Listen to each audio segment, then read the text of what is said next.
It is a piece of writing that brings together multiple sources or ideas to create a new idea or point. A. Analysis. B. Inference. C. Summary. D. Synthesis. The correct answer is letter D. Synthesis. Question number 2. The pooling of information from several sources to generate a new thought is called A. Analyzing. B. Comprehending. C. Revising. D. Synthesizing. The correct answer is letter D. Synthesizing. Question number 3. A statement containing one main idea, which serves as guide in the process of synthesizing, is called A. Conclusion. B. Supporting details. C. Summary. D. Topic sentence. The correct answer is topic sentence. Question number 4. What is the best source to use when synthesizing written information? A. Books. B. Primary.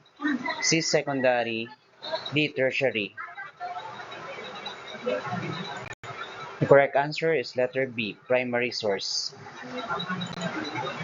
Question number 5. Which of the following is not an example of print sources?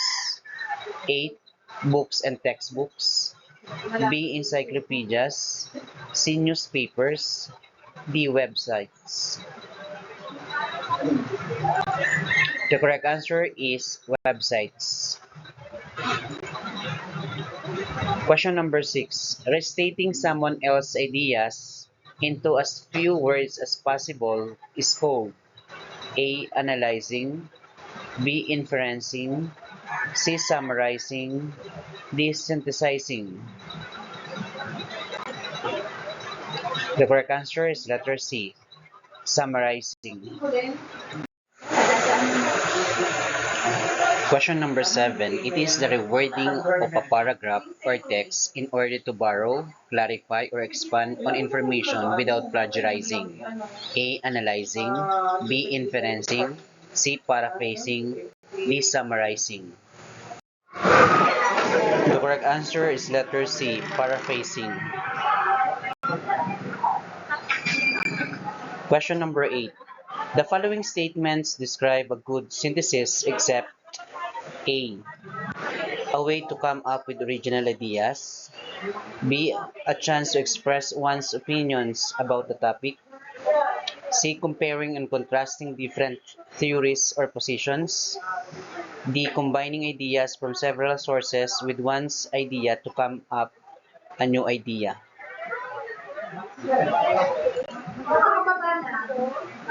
The correct answer is letter B, a chance to express one's opinion about a topic.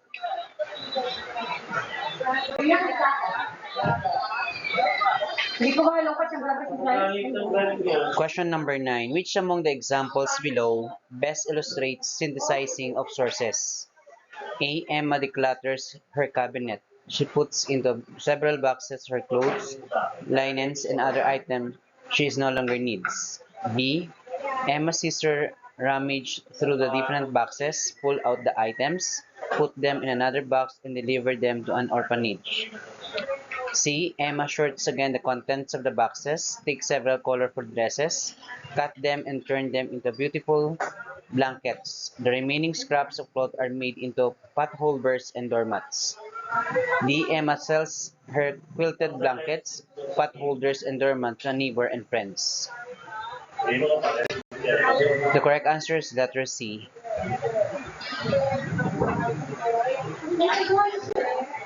Question number 10. What refers to a group of sentences organized to discuss a topic? A. Clauses. B. Composition. C. Essay. D. Paragraph. The correct answer is letter D. Paragraph.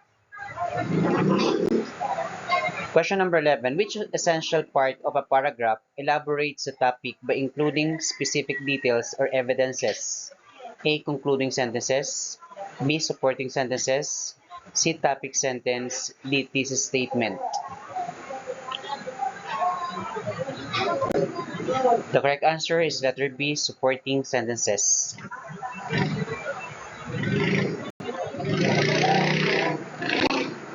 Question number 12. Which essential part of a paragraph uses a transitional devices like thus, therefore, indeed, or finally in stating the topic of the paragraph? A. Concluding sentence. B. Supporting sentences. C. Topic sentence. D. Thesis statement. Correct answer is letter A. Concluding sentence.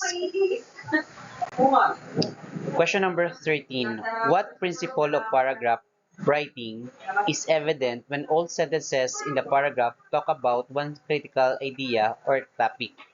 A. Coherence. B. Development. C. Organization. D. Unity. The correct answer is letter D. Unity. Question number 14. What principle of paragraph writing is applied when a paragraph describes, elaborates, explains, or supports its topic sentence, leaving no significant questions in a reader's mind? A. Coherence. B. Cohesion. C. Development. D. Unity. The correct answer is letter C. Development. Question number 15. What pattern of paragraph development is used to explain a stage or phrase or phase on how to do something by presenting the steps, procedure, or instruction? A. Definition. B. Description. C. Narration. D. Process. The correct answer is letter D. Process. Question number 16. What pattern of paragraph development uses series of example, support, and further explain the topic sentence? A. Cause and effect. B. Comparison and contrast. C. Definition. D. Exemplification. The correct answer is letter D. Exemplification. Question number 17. What is the topic sentence in the paragraph below? Email is not something you can hold in your hand and send in the email. It is simply a mail put into digital form and can be sent to its recipient through the internet. Also, you don't need to stamp to send it. Email has been turned into something electronically made that can be sent in any place, anytime, as long as the recipient has an internet connection. For example, a person does not need to go to the post office just to send an important letter or message.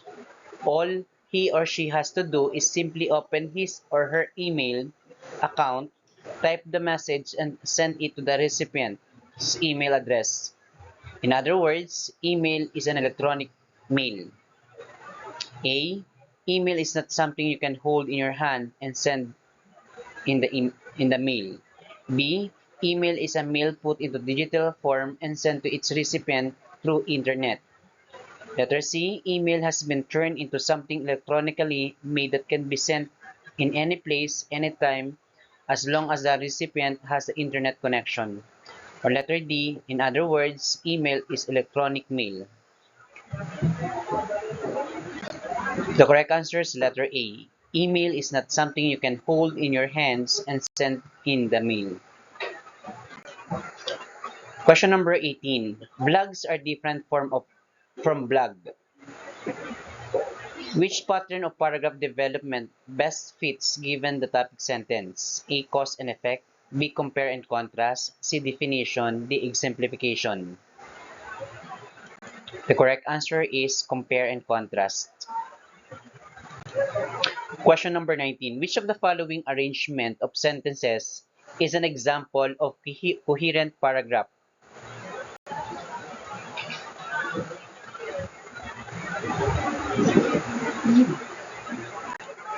The correct answer is letter B, paragraph sentence 3, 1, 5, 2, and 4.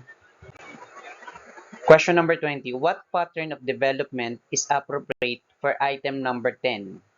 A. Cause and effect. B. Classification. D. Description. D. Narration. The correct answer is letter A. Cause and effect.